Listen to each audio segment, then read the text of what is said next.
I really appreciate those kind words, Blaine. I do, because it wasn't easy. And I kind of feel like I need to take this opportunity. I'm not sure how many like youth are watching this or if the parents are watching, but I would hope that like I'm going to try to share something here that I feel like can be applied to a lot of young kids, regardless of what they're going through. I felt like I gave myself understanding then. I always tried to be like a hard worker and gritty and all that, but like I really think something that helped me then was I just tried to give myself an understanding. Like I knew I hadn't played that type of football before. I knew so many of the concepts that I was running. That was my first time doing those like in a game. And so like when errors would happen, I would just be understanding with myself, like not too hard on myself. But yes, it hurt. And yes, I was frustrated and I wanted things to be better. But there was like this space that I gave of when I would talk to myself, like, I know I'd never seen that look before, or I know I don't have 100 reps of doing that play. I got a couple at practice.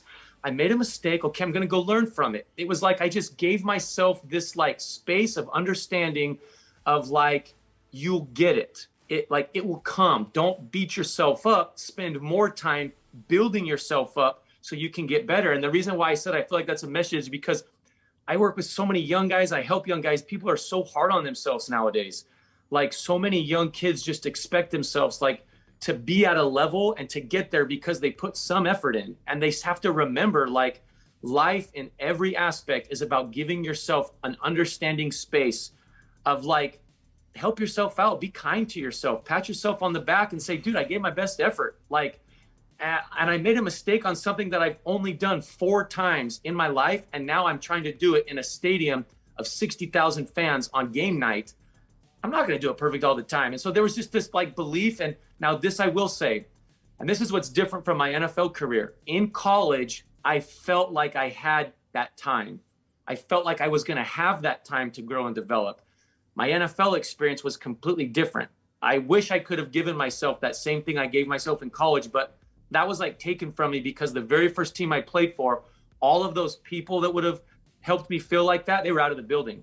And the NFL can be really tough because of that, because man, when you're given windows of opportunity, sometimes it's about that big and it's gone. And I didn't like at BYU with Gary and with coaches and Brandon and Bronco, like, yeah, I had to compete again my like junior year and all that stuff and sophomore year again to re-earn their job. But like, I always believed like all those experiences that I went through were eventually going to make me better. And that's the other thing that I think of why it's important for kids. Like, dude, when you make mistakes, when you feel like crap because you failed, like just have a belief that those mini failures are eventually going to be up the things that when you stack them on top of each other are going to lead to your success.